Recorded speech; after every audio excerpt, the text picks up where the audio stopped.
Saudara, seringkali kalau kita mendengar kata menyenangkan hati Tuhan, banyak orang berpikir dia Tuhan yang kejam, dia Tuhan yang bengis, dia Tuhan yang hanya maunya disenangkan, dan Tuhan yang egois.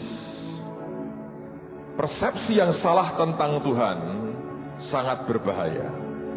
Orang yang punya talenta cuma satu dan dia pendam itu, dia berkata, engkau Tuhan yang kejam. Engkau menuai di tempat di mana engkau tidak pernah menabur. Dan dia berkata, engkau Tuhan yang kejam. Dan si Tuhan tidak mengkoreksi, berkata, gua gak kejam. Tidak. Dibiarkan dia hanyut dalam persepsinya.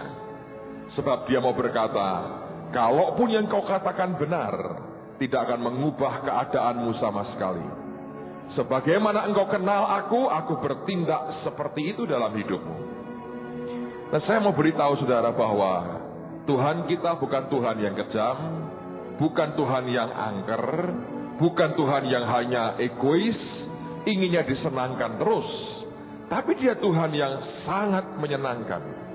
Kalau Anda bergaul dengan dia Tuhan yang fun, dia Tuhan yang bisa bergurau, dia Tuhan yang menyenangkan, dia Tuhan yang menurut saya, kalau Anda bergaul ada satu excitement, kegairahan yang aneh sekali.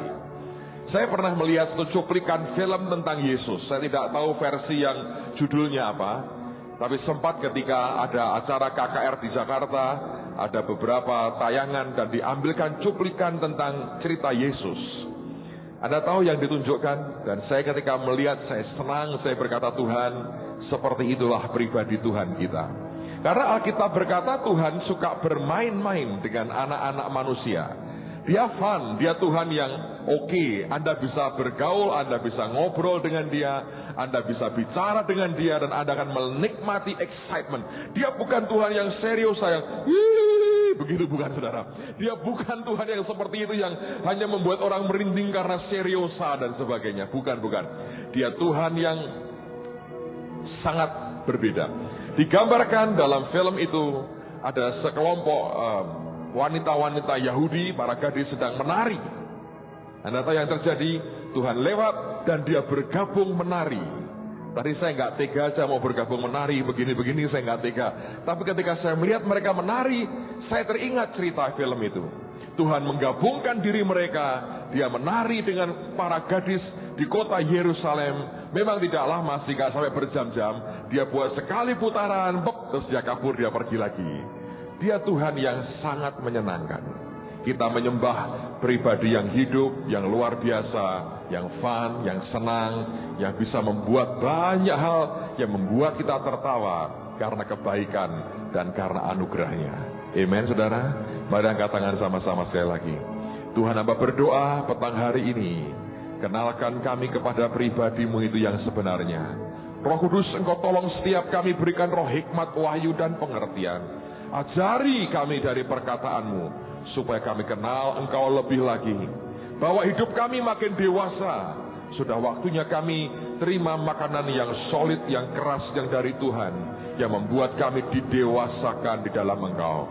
Hamba berdoa tidak ada yang pulang tanpa diberkati, tanpa diubah, tanpa dijamah hidupnya. Hikmat, wahyu, pengertian-Mu terus turun dalam kehidupan mereka. Makin hari akan makin kuat.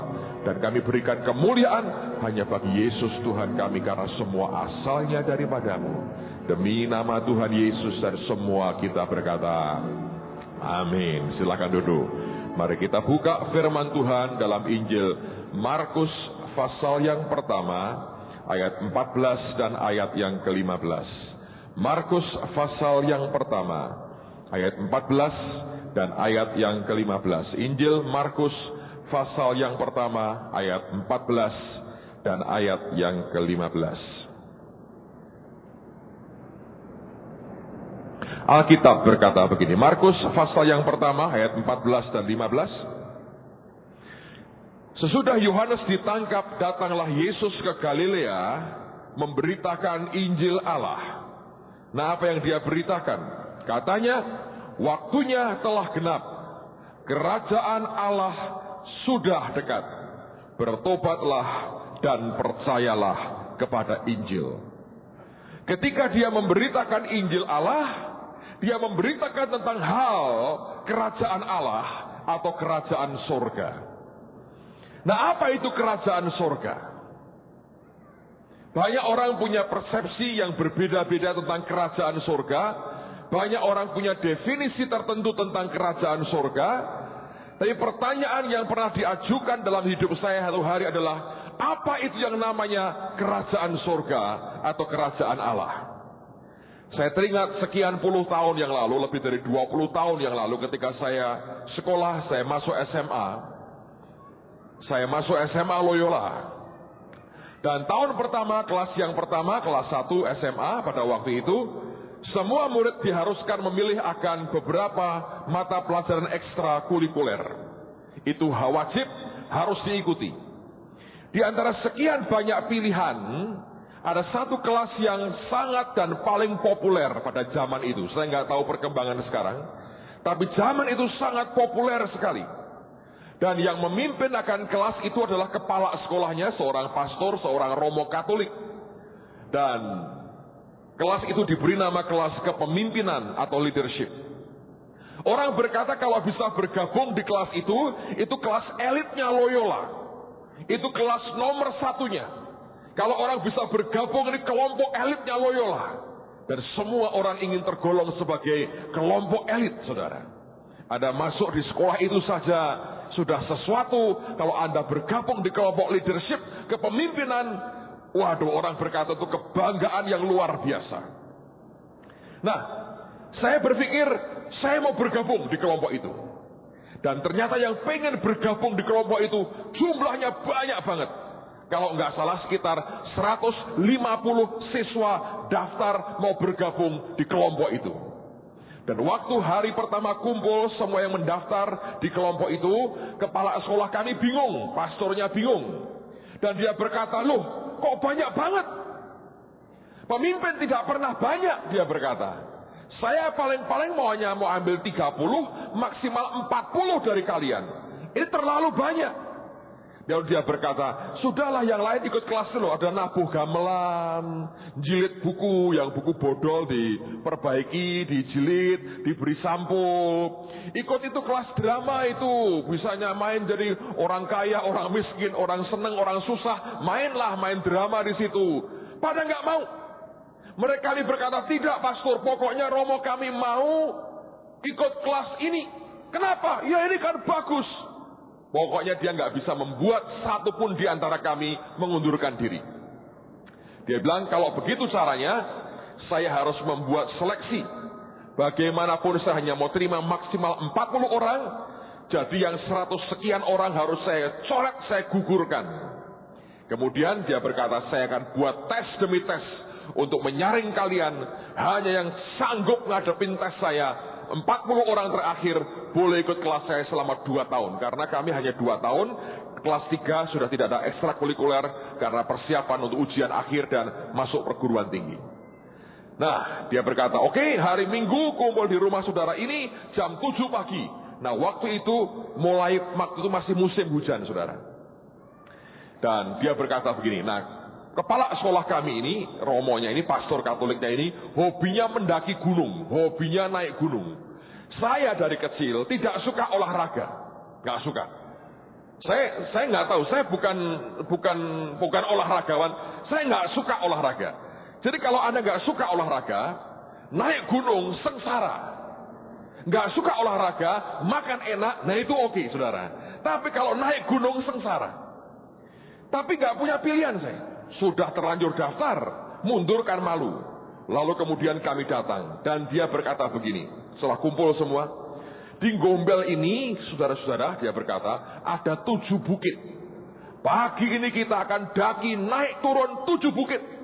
Sampai dulu towernya TVRI itu zaman sekian puluh tahun lalu, saudara, masih sepi, nggak ada perumahan-perumahan, nggak ada. Sepi. Dia bilang, kita akan lewati 7 bukit. Tes pertama. Kami gak punya pilihan, jalan, saudara. Pulang itu sudah belepotan semua karena sering jatuh dan itu lumpur licinnya luar biasa. Naik turun, 7 bukit ngos-ngosan betul. Dan setelah kumpul semua selamat, beratnya luar biasa. Dia berkata, besok datang lagi kumpul jam 4 sore di sekolah. Besoknya kami kumpul lagi, tinggal separuh. Separuh berkata, nggak kuat, ini baru pertama seperti ini, langsung mundur. Sebagian nabuh gamelan, sebagian main drama, kayak orang gila, begini. Sebagian lagi teman saya, itu menjilid buku. Dia berkata, saya menjilid saja, banyak buku bodol, lumayan tak perbaiki. Dan dia ahli menjilid buku, saudaraku. Nah, aku bilang heran sekali, dari pemimpin, dari tukang jilid buku. Saya berkata, gimana? Sudahlah, terserah kamu. Dan saya berkata, saya bertahan. Tinggal 75. Lalu kemudian dia ngomong, yang laki semua ke lapangan, hujan keras saudara. Dan lacak lapangan kami becek, saya masih ingat. Dia bilang, buka baju semua, buka baju. Zaman itu kan masih kurus-kurus, bukan bina raga, bina rangka. Kelihatan rangkanya semua. Dia berkata, hari ini main rugby.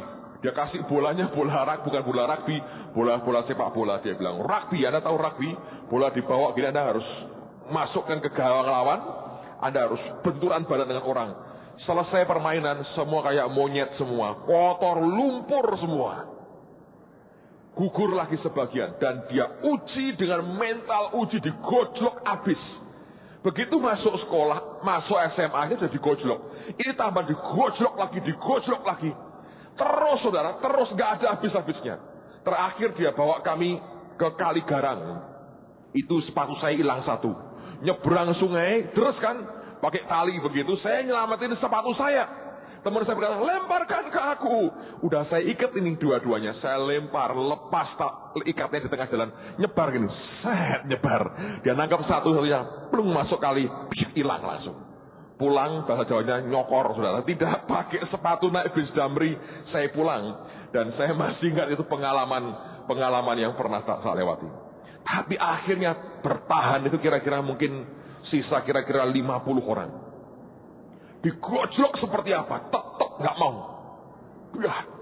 Lalu pastornya berkata gini, oke, aku lihat mentalmu oke, fisikmu oke. Aku mau lihat otakmu, katanya. Dan dia buat ini tes, IQ tes. Dia berkata, saya mau lihat otak kalian. Mestinya harusnya oke, kalau tidak kok bisa masuk sekolah sini. Wah, dia bangga dengan sekolahnya. Dan kami berkata, ya mau dites. Karena sebetulnya, rahasia ini saudara. Saya waktu masuk Loyola, saya juga heran kok bisa begitu. Tes saya masuk Loyola itu tahu, rata-rata nilai saya 8,9. Jadi saya nggak termasuk goblok banget, enggak sih saudara. Tapi tes saya 8,9. Di tes IQ, dia bilang 5 terakhir yang paling buruk, coret. Dan kemudian dia push lagi. Dan ketika diumumkan, nama saya nggak dimasukkan di daftar yang gugur. 5 orang gugur, wah nangis. Mereka berkata, sudah tak lewati 1 bulan lebih. Kayak begini, nggak bisa. Dia bilang, otak kalian lebih sedikit berisinya daripada yang lain. Pemimpin harus pinter, jangan terlalu goblok. Buang katanya. Dan kami harus terbiasa dengan mental begitu saudara. Dan terakhir dia berkata, saya harus gugurkan 5 lagi. Dan dia berkata ini berat, tapi saya harus buang 5 lagi, terlalu banyak. Saya masih ingat kami dimasukkan di sebuah kelas. Dan teman-teman yang lain, jam sore itu kan jam ekstrakurikuler, semua pada lewat liatin kami itu dengan perasaan aneh. Mereka berkata ini orang aneh bertahan. Tapi kami yang di kelas sudah tegang karena harus 5 lagi dibuang. Dan kemudian yang lain tuh lagi, teman saya lagi, kamu ngapain? Menjilid katanya gitu. Buku bodol katanya, buku bodol. Ada yang main gamelan, dia main, pokoknya dia asik aja sendiri. Dan kemudian ini pertanyaan terakhir. Dia berikan di depan kami Alkitab. Dia taruh Alkitab saudara. Dia taruh Alkitab. Setelah dia taruh Alkitab, dia berikan kertas selembar. Dia berkata, baca Injil ini, pasal ini, ayat ini. Terus dia berikan beberapa. Ketika saya baca, isinya apa? Hal kerajaan surga ialah seumpama. Hal kerajaan surga ialah seumpama. Dia berkata, baca semua. Dan dia berkata, saya hanya pengen satu pertanyaan dijawab. Menurut kalian, apa itu yang namanya kerajaan surga?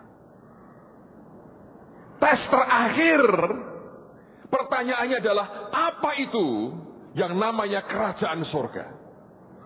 Saya lupa saya jawab apa, sudah puluhan tahun saudara. Saya lupa, saya jawab panjang lebar yang saya ingat. Tapi tes terakhir yang menentukan sekali. Dan puji Tuhan, saya lolos juga. Dan saya ikut kelas selama 2 tahun. Saya nikmati begitu banyak binaan, gemblengan yang luar biasa.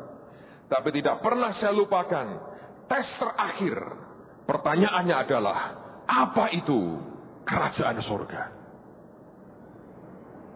Banyak orang juga hari ini mungkin tidak pernah bertanya apa itu kerajaan surga. Tapi kita banyak mengucapkan tentang hal kerajaan surga. Sampai beberapa hari yang lalu di ruang doa, ketika saya lagi sendirian, Roh Kudus berkata kepada saya, dia bilang, "Nak, ada begitu banyak anak-anakku yang tidak pernah mendapatkan kerajaan surga dalam hidupnya. Tidak berarti keselamatannya hilang. Oh ya, jangan khawatir. Anda di dalam Kristus, Anda bertobat lahir baru, tetap cinta Dia, tidak berontak, tidak kepahitan dengan Tuhan, tidak musuhan dengan Tuhan. Mestinya kalau mati, masuk surga." Tapi dia berkata, tidak banyak anak-anakku yang mendapatkan kerajaan surga. Dan buat saya ini aneh. Saya bilang, Tuhan, bagaimana mungkin tidak banyak anak-anakmu yang tidak mendapatkan kerajaan surga? Bukankah semua kami harusnya mendapatkan kerajaan surga? Dia berkata, ternyata tidak banyak anak-anakku yang mendapatkan kerajaan surga. Sampai kemudian dia tunjukkan kepada saya satu bagian firman. Dan dia berkata, lihat ayat ini. Dan dia berkata, kamu akan tahu tidak banyak yang mendapatkan kerajaan surga dalam hidup mereka. Kenapa? Reaksi hidup mereka tidak menunjukkan bahwa mereka mendapatkan kerajaan surga. Coba lihat dalam Matius pasal yang ke-13. Matius 13, perhatikan pada ayat yang ke-44. Injil Matius pasal 13, ayat yang ke-44. Alkitab berkata demikian. Hal kerajaan surga itu seumpama harta yang terpendam di ladang, yang ditemukan orang, lalu dipendamkannya lagi oleh sebab sukacitanya. Bukan karena sebab yang lain. Oleh sebab sukacitanya, pergilah ia menjual seluruh miliknya, lalu membeli ladang itu. Saya mau ulangi lagi membaca supaya masuk di roh saudara dan di hatimu. Alkitab berkata, Tuhan berkata begini. Hal kerajaan surga itu seumpama harta yang terpendam di ladang, yang ditemukan orang, lalu dipendamkannya lagi oleh sebab sukacitanya. Reaksinya itu sukacita, ada joy. Dan karena sukacitanya itu, pergilah ia menjual seluruh miliknya. Yang dijual bukan sebagian, seluruh miliknya, lalu membeli ladang itu. Saudara, dalam kehidupan kita sebagai orang percaya, proses ini akan terjadi berulang-ulang dalam kehidupan kita sampai kita mencapai garis akhir. Nah, kurang lebih akan seperti ini kalau saya gambarkan. Saya harap kamera bisa membantu untuk bisa membuat yang di belakang lihat yang saya gambar. Kalau ini kehidupan kita, sebelum kita bertobat, kita hidup dalam lumpur dosa. Waktu kita lahir baru dan ikut Tuhan, seperti ada tangga begini di depan kita. Ini merupakan garis akhir orang terima mahkota dari Tuhan yang luar biasa. Nah, ketika orang ini sedang dalam dosa, seseorang memberitahu dia tentang kerajaan surga, tentang Kristus yang mati menebus kita dan bangkit pada hari yang ketiga. Ada orang memberitakan Injil kerajaan surga sehingga dia berkata, wow, aku melihat akan sesuatu yang berbeda. Dan dia berkata, aku melihat akan kerajaan surga. Saya harap Anda masih ingat ketika engkau lahir baru. Tahun 79 saya lahir baru. Begitu pulang kebaktian, saya diboncengin teman saya, kami lewat Simpang 5. Saya berkata begini, kenapa ya semua dunia ini kelihatan lebih bagus? Kok beda caraku melihat? Ada sukacita di dalam yang wow, luar biasa. Saya melihat dunia ini begitu indah, begitu luar biasa. Saya bilang, semua jadi indah. Nah, waktu kita lahir baru, saat kita berkata, kita dipindah dari gelap pada terangnya yang ajaib. Ingat gak waktu kita lahir baru? Waktu kita lahir baru, kita bertobat, terima Tuhan Yesus. Kita berkata, aku mau tinggalkan semua dosaku. Aku ikut Tuhan sekarang. Aku mau tanggalkan semuanya. Aku lepaskan semuanya. Dia berkata, aku mau hidup baru sekarang. Dan zaman itu ada sebuah lagu yang sering kami nyanyikan waktu kami persekutuan doa. Kami sering kumpul di Jalan Kapuran. Sampai sekarang rumah bersejarahnya masih ada. Dan itu kami kumpul di sana puluhan. Sampai mepet-mepet pakai gitar, nyanyi. Ada banyak lagu yang luar biasa yang kami nyanyikan. Saya masih ingat sebagian daripada itu sampai sekarang. Tapi yang terngiang terus ada sebuah lagu yang berkata begini. Aku berubah, sungguh ku berubah, waktuku serahkan hatiku. Aku berubah, sungguh ku berubah, waktuku serahkan semua. Waktu diserahkan semua. Saya pikir aku mau rekaman lagi lah. Suaraku lumayan ya Bu Elia. Lumayan. Gak ada yang muji dari tadi sih. Waktu ku serahkan semua, aku berubah. Dan lagu ini berkata, yang ku kasihi kini lenyap, yang lebih baik aku dapat. Aku berubah, sungguh ku berubah, waktuku serahkan semua. Amen. Terima kasih. Besok saya nyanyi lagi.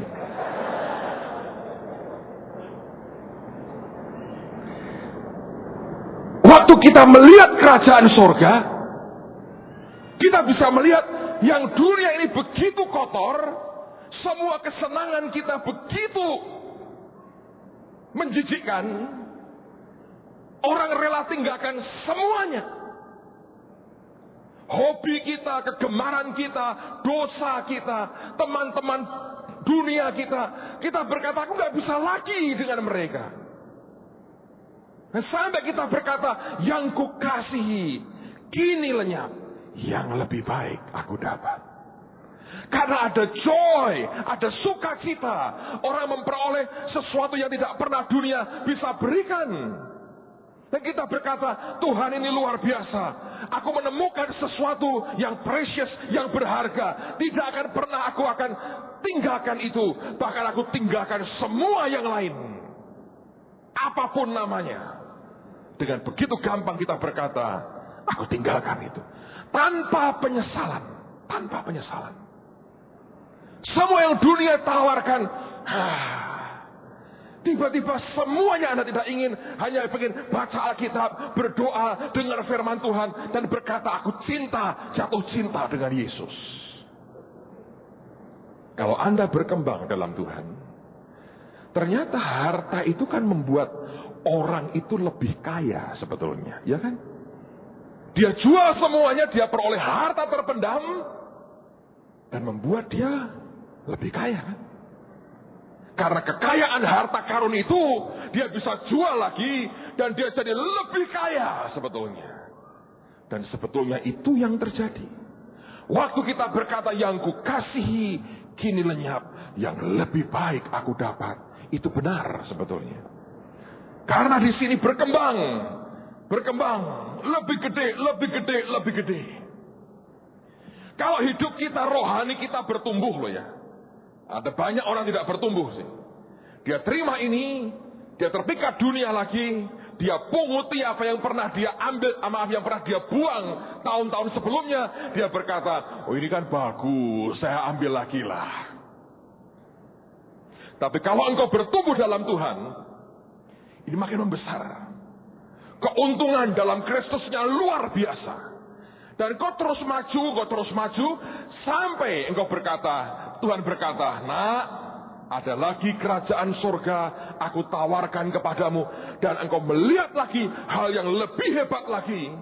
Dan engkau berkata, wow Tuhan, ini lebih dari keselamatan. Itu lebih dalam lagi, lebih indah lagi. Dan berkata, mau? Kita bilang, ya. Harganya berapa? Tuhan berkata, BBM boleh naik, listrik boleh naik, telepon boleh naik, PAM yang macet dapat naik juga harganya. Harganya semua boleh naik. Dalam kerajaan surga nak, tidak pernah naik. Berapa Tuhan? Semua. Artinya yang engkau peroleh di sini, dia berkata, beranikah engkau pertaruhkan itu, engkau berikan kepadaku, supaya engkau memperoleh kerajaan surga ini. Beberapa orang berpikir berkata, aku tidak mau berikan, terlalu berharga, sudah luar biasa, kenapa mesti aku tinggalkan semuanya lagi? Tapi Tuhan berkata, kalau engkau mau dapat ini, harus kau tinggalkan semuanya. Beberapa orang berkata, oke, aku akan beri semuanya. Dan dia dapatkan the kingdom of God, kerajaan surga. Dan makin gede di sini ternyata, makin gede. Makin berkembang, makin kita maju, di sini ada lagi yang lebih hebat. Tuhan berkata, nak, ada lagi nih, halo. Dan kita berkata, Tuhan, ada lagi. Dia bilang, ya. Mau? Berapa Tuhan harganya? BBM boleh naik, listrik boleh naik, telepon boleh naik, PAM boleh naik. Aku tidak pernah naik. Berapa Tuhan? Semua. Dan tiba-tiba ini proses akan terus seperti ini. Dan terus berkembang seperti ini. Nah, lalu orang berkata begini, Pak, kalau memang begini kan mau semua orang. Ya toh, lepaskan lebih gede, lepaskan lebih gede. Itu kan semua orang mau. Tapi masalahnya, Yesus tidak hanya bicara di satu perikop itu tentang satu perumpamaan. Lihat ayat berikutnya. Matius pasal yang ke-13 tadi.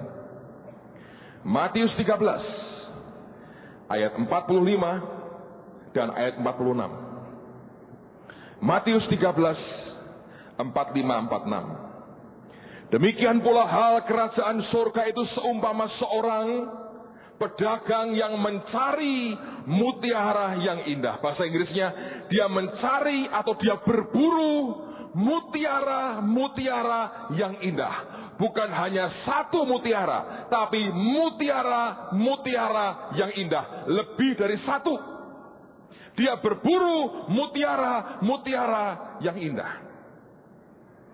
Setelah ditemukannya mutiara yang sangat berharga.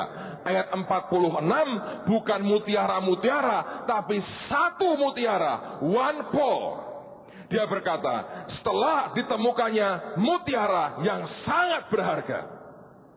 Dia temukan ternyata hanya satu. Dia pikir banyak. Dia temukan hanya satu. Ia pun pergi menjual seluruh miliknya. Lalu membeli mutiara itu. Di sini, gambar ini tidak berlaku lagi. Kok bisa? Saya beri gambarannya. Saya pernah lihat animasinya, film kartunnya dibuat tentang cerita ini. Ada pedagang kaya raya. Rumahnya seperti istana. Ladangnya berhektar-hektar. Dia punya ratusan pegawai. Orang-orang yang mengerjakan ladangnya. Dia orang yang sangat kaya. Tapi orang ini terobsesi dengan mutiara yang sangat indah. Dia mencari, kemanapun dia pergi, dia mencari mutiara yang merupakan idaman hati dan pikirannya dan jiwanya. Satu hari dia pergi ke sebuah toko dan dia ditawari mutiara yang luar biasa. Gede mutiaranya. Dan itu yang dicari oleh jiwanya. Ketika dia menemukan mutiara itu, matanya berbinar-binar. Dia berkata, ini yang aku buru bertahun-tahun dalam hidupku. Ini yang aku dambakan bertahun-tahun dalam hidupku. Dan dia berkata, berapa harganya? Penjualnya berkata, sekian harganya. Dan ketika dia hitung angka itu, dia sadar itu senilai seluruh kekayaannya tanpa sisa. Dan orang ini berkata, pedagang ini, jangan jual barang ini. Beri aku waktu beberapa saat. Aku akan dapatkan uang untuk membeli mutiara ini. Jangan pernah berikan kepada orang lain. Penjual berkata, baik, saya tunggu sampai engkau kembali dan bawa uangnya. Dia pulang ke rumah. Dalam gambar itu kelihatan, dia jual semuanya. Dia jual istananya, dia jual ladangnya, dia jual semua usahanya. Dia jual seluruh miliknya. Bahkan pakaian indah yang dia pakai pun lepas, diganti dengan pakaian sederhana. Dan dia punya cuma gerobak satu yang tua, dengan keledai satu yang menariknya. Dia terima beberapa peti isinya uang emas dari orang yang membeli seluruh propertinya. Dia angkut dengan gerobak itu, dia kendarai akan gerobak itu, dan keledainya tarik di depan. Dia melewati ladangnya yang berhektar-hektar. Ratusan pegawainya melambaikan tangan, mengucapkan say goodbye, berpisah kepada tuannya itu. Dia lambaikan tangannya, dia berkata bye-bye, dia berkata selamat tinggal. Dia bawa semua kekayaannya dalam bentuk harta uang emas berpeti-peti. Dia pergi ke tempat pedagang itu, dan dia bawa semua uangnya dan dia berkata, bukankah senilai ini yang engkau minta? Saudagar itu melihat, pedagang itu melihat, betul. Dia keluarkan dari tempatnya mutiara besar yang langka itu, yang begitu indah, dan dia berkata, ini milikmu. Dia terima barang dengan tangan gemetar. Dia masukkan di sakunya. Dia pergi. Malam harinya, dia tidak punya rumah, tidak ada makanan, tenda pun tidak ada. Untuk menghangatkan badan, dia buat api unggun. Dia bakar kayu dan dia buat api unggun. Tidak ada makanan, tidak ada apa-apa. Tenda tidak ada, alas tidur tidak ada. Hanya ada api unggun di depannya. Dan dia keluarkan mutiara itu. Dengan mata berbinar-binar. Semalaman dia liatin mutiara dan dia berkata, indah sekali. Anda tahu? Waktu saya lihat film itu, saya berkata, goblok orang ini. Goblok gak? Goblok gak? Goblok. Kalau yang pertama masih oke. Dia jual semuanya, dapat lebih baik. Ini kan tidak mungkin dia jual. Ini kan yang dicari oleh jiwanya seumur hidupnya. Karena inilah dia rela jual semuanya. Dan berakhir dengan apa tahu? Dia hanya buat api unggun. Tidak ada kopi, tidak ada teh, tidak ada red wine. Nothing. Nggak ada. Nggak ada tenda, nggak ada tempat tidur, nggak ada apapun. Cuma api unggun di tengah-tengah tempat yang tidak jelas di mana, dan yang dibuat dengan mata berbinar-binar, dengan senyum yang begitu puas. Dia cuma liatin mutiara, dia berkata, bagus ya, bagus ya, bagus. Saya berkata, goblok. Goblok tuh. Goblok ya, saudara? Goblok. Saya ngomong terus, goblok. Dan waktu saya berkata goblok, Roh Kudus berkata begini, kalau kamu tidak segoblok dia, kamu tidak mendapatkan kerajaan sorga. Mateng, saya bilang. Jadi kami ini suruh begitu Tuhan, tergantung pertumbuhanmu. Apakah engkau rela tinggalkan semuanya untuk sesuatu yang dari aku, yang precious, yang berharga? Berani engkau pertaruhkan semuanya karena aku. Kebanyakan orang tidak mau. So apa yang didapat dari Tuhan ini tidak pernah mau kita rela kita berikan lagi. Tapi selalu Tuhan begitu. Bertahun-tahun Abraham menunggu anak perjanjian.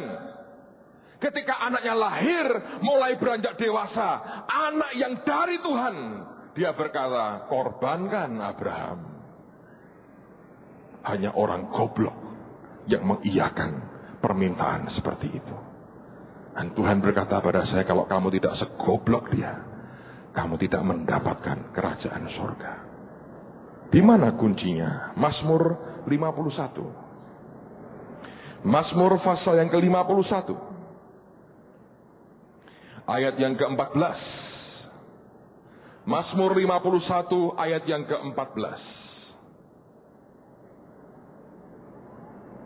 Alkitab berkata, ini pengakuan, ini doa Daud, jeritan Daud. Mazmur 51 ayat 14. Bangkitkanlah kembali padaku kegirangan karena selamat yang daripadamu. Orang Kristen yang sudah kehilangan joy, sukacita di hidupnya, karena salvation, saya khawatir Anda kehilangan keselamatanmu. Karena kita berkata, tetap kerjakan keselamatanmu dengan takut dan gentar. Artinya itu keselamatan bisa hilang. Bisa. Kalau Anda sudah kehilangan joy di hatimu, karena alasan apapun kau kehilangan itu, bahaya. Dia berkata, bangkitkanlah kembali padaku kegirangan karena selamat yang daripadamu. Dan Daud sadar, hanya girang tok nggak cukup. Dia berkata, dan lengkapilah aku dengan roh yang rela. Karena kalau hanya sukacita dan tidak ada kerelaan untuk melepaskan semuanya, tidak akan pernah kemana-mana kerohanian kita, saudara. Kita lebih suka terima, ambil, pungut, rampas, klaim untuk kita. Tapi itu orang memperoleh kerajaan surga, Anda mesti punya mentalitas yang berkebalikan. Lepasin semua, supaya engkau mendapatkan semuanya ini.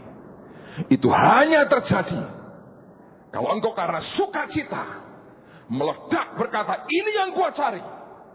Dan kau lepaskan semuanya. Daud berkata, aku minta the joy of thy salvation. Sukacita karena keselamatanmu. Tapi dia sadar tidak cukup. Dia berkata, dan lengkapi aku. Kalau ini tidak lengkap, nggak bisa. Dan dia berkata, lengkapi dengan roh yang rela. Gembira saja tidak cukup. Lihat Markus pasal yang keempat. Injil Markus pasal yang keempat. Markus 4 ayat 16 dan ayat yang ke-17. Markus 4 16 17. Markus 4 16. Demikian juga yang ditaburkan di tanah yang berbatu-batu, ialah orang-orang yang mendengar firman itu dan segera, enggak tunggu sebulan 2 bulan, segera menerimanya dengan gembira. Tapi hati-hati loh, kalau hatimu banyak batunya, hati-hati. Tetapi mereka tidak berakar dan tahan sebentar saja. Apabila kemudian datang penindasan dan penganiayaan karena firman itu. Kalau Anda terima firman, itu mengundang tindasan dan aniaya karena firman. Mereka segera murtad. Kata murtad artinya offended, tersinggung, tersandung, kecewa, marah. Dan memang akhirnya murtad. Kenapa? Karena hanya sukacita. Nggak ada kerelaan untuk melepaskan semua. Penindasan, aniaya itu membuat kita harus rela kehilangan sesuatu. Tapi kalau kita tidak punya roh yang rela, dengan gampang tersinggung kita marah, tersandung, dan akhirnya kita murtad dan tinggalkan Tuhan. Ini bagian yang Anda dan saya mesti perhatikan. Tidak banyak anak-anak Tuhan yang mendapatkan the kingdom of God atau kerajaan surga. Anda tahu kenapa? Sebab harganya adalah semuanya. Pertanyaan yang mendasar adalah, mengapa Tuhan minta semuanya? Saya akan beri contoh supaya Anda tahu mengapa dia minta semuanya. Saya hanya beri contoh pada saudara. Perhatikan baik-baik. Ini serius sekali. Tapi juga serius. Ini lebih serius lagi. Ini anak Tuhan. Luar biasa. Dipakai Tuhan. Cinta Tuhan. Diurapi Tuhan. Hebat. Nyaris sempurna. Nyaris.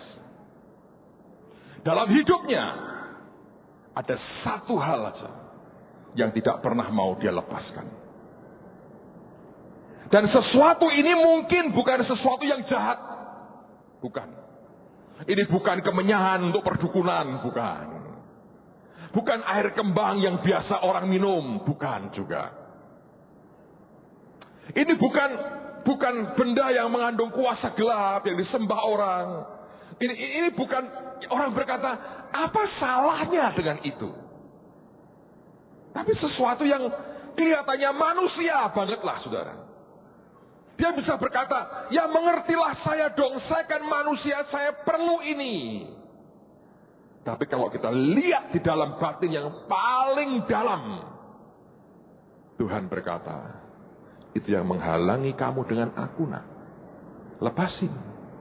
Nah, kita berkata, tapi ini nggak jahat. Tidak berbahaya. Tidak mematikan. Tidak membawa kepada maut. Ini total kebutuhan manusiaku.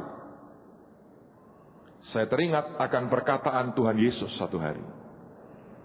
Ketika Petrus menghardik Yesus, mencegah Tuhan, jangan sampai dia ke Yerusalem dan mati di salib. Petrus ditegur dengan keras. Dan Tuhan berkata, get behind me, Satan. Nyingkir dari aku, setan. Karena engkau tidak memikirkan yang dipikirkan Allah. Engkau memikirkan yang dipikirkan manusia. Dengan kata lain, semua yang dari manusia itu bisa dimanfaatkan oleh setan. Ya kan? Karena Alkitab, Tuhan berkata, get behind me, Satan. Nyingkir dari aku, setan. Artinya apa? Semua yang dari pikiran manusia bisa dimanfaatkan, dipakai setan. Nah, perhatikan saya. Saya berperan sebagai setan lah. Kalau saya suruh orang lain nanti tersinggung, offended, terus murtad. Jangan sampai. Saya setannya. Satu hari, setan lagi mendekat-dekat. Ya tak? Tuhan di surga bilang, ngapain lu setan? Katanya. Oh Tuhan, katanya. Oh enggak apa-apa. Jangan dekat-dekat anakku. Enggak Tuhan. Jangan berani-berani. Oh enggak berani. Ini orang diurapi. Bahasa rohnya aja tinggi. Gitu kalau doa. Ya toh? Merinding aku Tuhan. Urapannya kuat. Oh doa aja sampai nangis-nangis kayak begitu. Terharu. Jengkeng berdiri. Berlutut berdiri. Sampai merematiknya kambuh semua. Ya enggak berani. Ini luar biasa. Lalu ngapain dekat-dekat dia? Loh aku bukan dekat-dekat dia. Aku dekat-dekat ini. Apa ini milikmu Tuhan? Dan berkata, ya tidak. Kalau engkau tidak mau kan? Nggak mau. Engkau nggak mau, aku mau. Aku hanya dekat-dekat dengan ini kok. Dengan ini nggak berani. Oh urapannya kuat. Dan bilang, jangan sentuh dia. Enggak, aku nggak berani nyentuh dia. Aku nyentuh ini yang engkau tidak suka, kan aku suka. Di dalam keadilannya, Tuhan harus diam. Dia bukan Tuhan yang emosinan. Sialan lu dasar setan katanya. Ya emang gua setan. Bam dihajar. Enggak. Di dalam keadilannya semua ada waktunya. Dan kemudian iblisnya mulai pegang-pegang. Oke? Dia ya ngapa-ngapain, nyentuh pun tidak kok saudara. Iblis mulai mendengar apa yang Tuhan rencanakan dalam hidupnya. Nabi-nabi bernubuat, Puma, engkau akan luar biasa. Engkau akan dipakai, engkau akan berubah jadi singa dari Yehuda. Yang luar biasa, ya tak? Engkau akan perkasa dan sebagainya. Lambang pemerintahan di atas baumu. Segala macam. Hebat. Oh dia dengerin iblis. Oh asik juga hebat. Lalu kemudian Tuhan tuh harus didik dia, training dia kan. Dan Tuhan berkata, ke kirilah. Iblis dengar berkata, gua ke kanan. Saya berkata, ke kiri, gue ke kanan. Iblis tuh ngapain? Saya ke kanan kok Tuhan. Jangan pengaruhi anakku. Tidak, aku hanya membawa barangku. Semakin Tuhan berkata ke kiri, iblis berkata ke kanan. Di dalam hatinya terjadi tarik-menarik yang begitu kuat. Dia ngerti Tuhan suruh dia ke kiri. Tapi yang dia pegang tidak pernah mau dia lepaskan. Dan itu seperti kail. Dipegang setan. Ditarik ke arah yang berlawanan. Seperti yang Tuhan mau. Nangkap saudara. Kenapa dia mau serahkan semua? Karena alasan ini. Apapun yang dia minta Anda lepaskan. Lepasin. Let it go. Lepasin. Nangkap saudara. Ini akan terus seperti itu. Dia tidak pernah bisa masuk rencana Allah. Gak pernah bisa. Sampai satu hari. Pada minggu pertama bulan Februari tahun 2006. Dia mendengar khotbah tentang hal kerajaan sorga. Dan sadar dalam hatinya. Bahwa aku harus lepasin ini. Dan waktu dia lepas. Dia mendengar Tuhan berkata. Kembalilah ke tempat dudukmu. Dia dengan gampang ikuti perintah Tuhan. Yang kukasihi kini lenyap. Yang lebih baik aku dapat. Ngerti saudara? Selama ini dipegang dalam hidupnya. Orang gak bisa berkata kamu kerasukan setan. Tidak, dia gak kerasukan. Dia yang gak pernah bisa melawan tarikan setan ke arah yang berlawanan dengan apa yang Tuhan mau dalam hidupnya. Itulah sebabnya dalam kehidupan kita proses meninggalkan semuanya terus berulang. Supaya Anda dan saya mendapatkan yang lebih baik. Itu saja.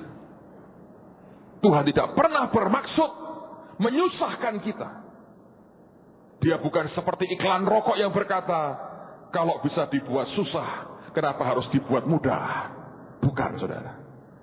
Dia Tuhan yang punya tujuan dengan apapun yang dia mau di dalam kehidupan kita.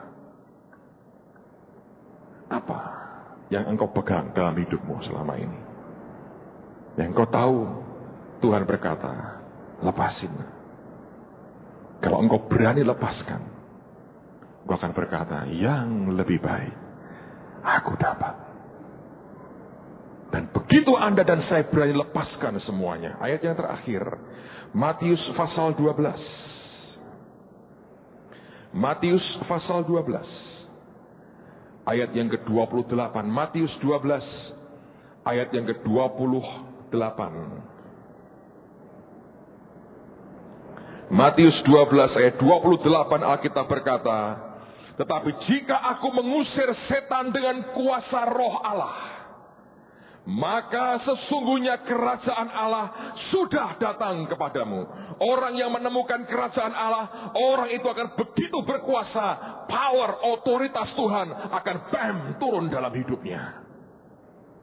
Yang membuat Tuhan berkata, temukan kerajaanku, supaya gerejanya dan umatnya jadi gereja dan umat yang punya otoritas dan kuasa dari Dia.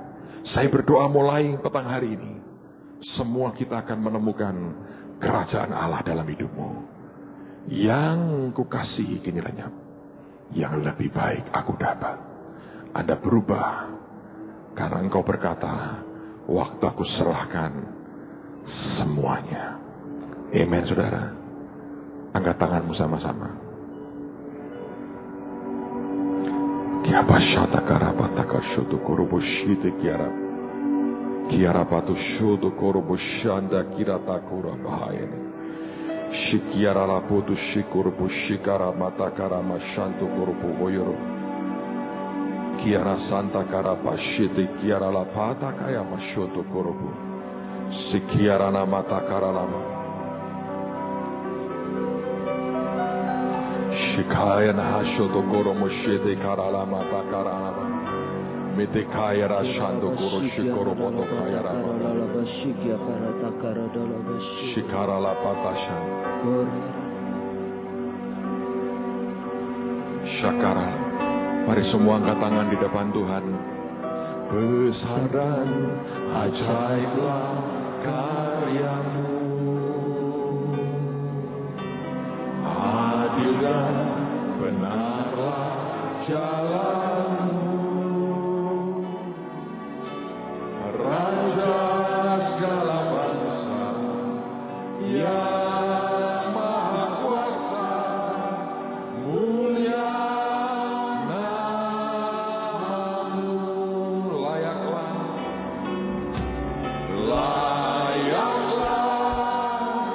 segala bangsa sujud kepadamu,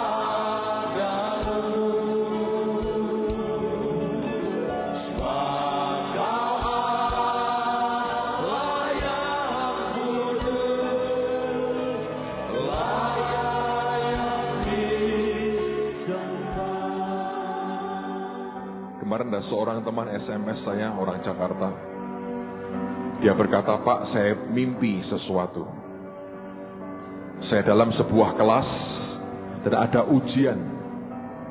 Bapak gurunya yang sortirin soal-soalnya Ibu Ribkah. Oh, saya bilang TSOA itu pasti. Tapi dia berkata begini, dalam ujian itu soalnya cuma satu, memberi judul puisi. Kami harus memberi judul puisi yang dibagikan. Dan kemudian ternyata puisi saya yang diambil dan dibawa ke depan, dipilih, ditunjukkan ke Bapak. Dan di dalam puisi itu tertulis judulnya, kehidupan itu adalah sebuah harta karun. Dari mimpi itu saya makin diyakinkan Tuhan. Tuhan mau saya sampaikan berita ini. Beberapa hari ini Tuhan banyak ajari saya akan banyak hal. Saya bertanya, Tuhan, yang mana yang Kau mau sampaikan malam ini? Mimpi itu meneguhkan hati saya. Dia mau kita menemukan harta karun dalam kehidupan. Sekaligus saya berkata, mari bergabung di TSOA tahun 2006. Promosi saya hari ini. Karena di situ Anda menemukan harta karun yang sebenarnya. Anda bisa full time bagus, tidak bisa tiap malam, Senin sampai Kamis, jam 6 sampai jam 8. Anda disiplinkan waktu Anda 6 bulan digembleng dalam firman dan kuasa Tuhan akan luar biasa. Saya dorong sebanyak mungkin orang ambil bagian sekolah tahun ini supaya kita makin ditingkatkan kenal dengan Tuhan lagi. Kehidupan itu adalah sebuah harta karun. Apa itu sebetulnya? The kingdom of God. Orang menemukan kerajaan sorga, dia temukan kehidupan yang sebenarnya. Amen. Mari angkat tangan sama-sama. Besar dan ajaiblah karyamu, adil dan benarlah jalanmu, Raja segala bangsa yang maha kuasa, mulia namamu, layaklah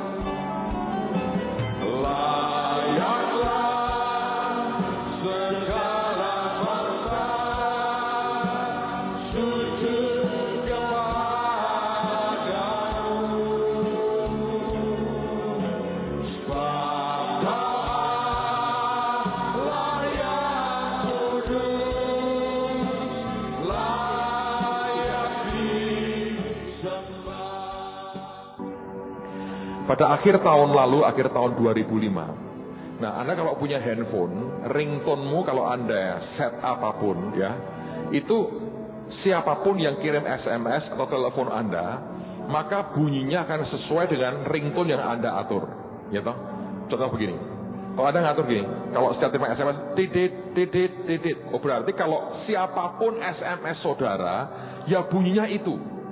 Mungkin kecuali Anda berkata, oh nomor tertentu akan bunyi yang lain. Misalnya, ini nomor yang suka nagih hutang, lain bunyinya. Jadi ketahuan, oh ini bunyi nagih hutang, matiin gitu langsung. Tapi normalnya, kan ringtone itu satu, ya kan? Untuk SMS atau untuk ketika Anda terima telepon. Ibu ini, Dia set ringtone handphonenya itu dengan simple. Titit, titit, titit. Kalau ada SMS masuk, ya itu bunyinya. Tapi pada akhir tahun lalu itu, jam 12 malam, tiba-tiba handphonenya itu bunyinya aneh. Itu bisa dengan sendirinya bunyi lonceng. Teng, teng, teng. Dan dia lihat ada SMS masuk. Ketika dia buka, itu ada gambarnya seperti bel begitu.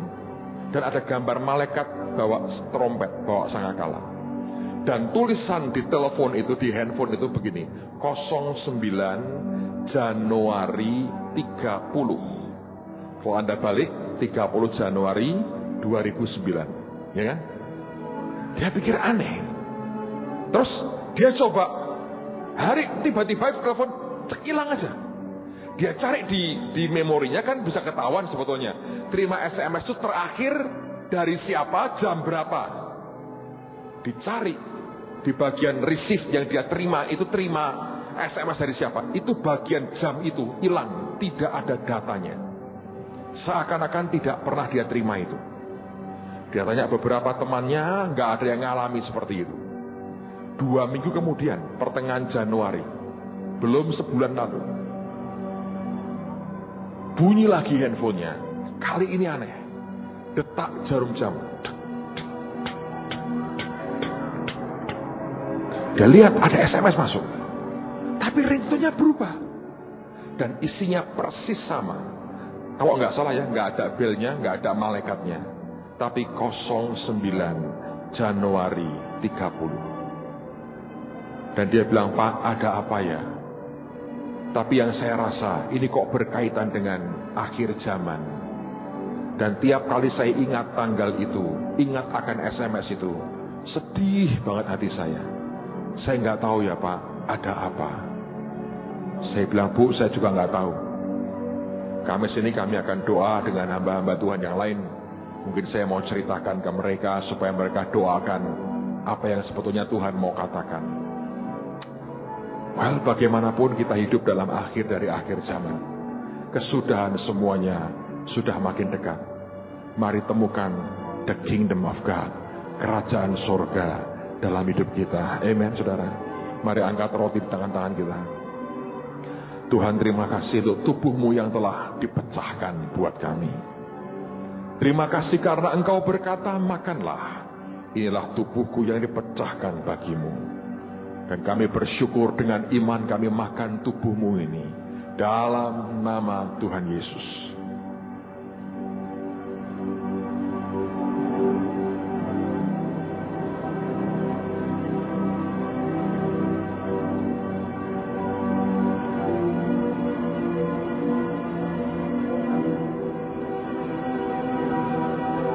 Terima kasih juga untuk darah-Mu Tuhan.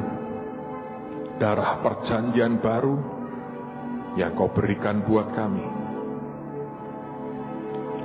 Dan Kau berkata, minumlah. Dengan syukur kami akan minum ini. Hidup-Mu kami terima. Kita minum dalam nama Tuhan Yesus.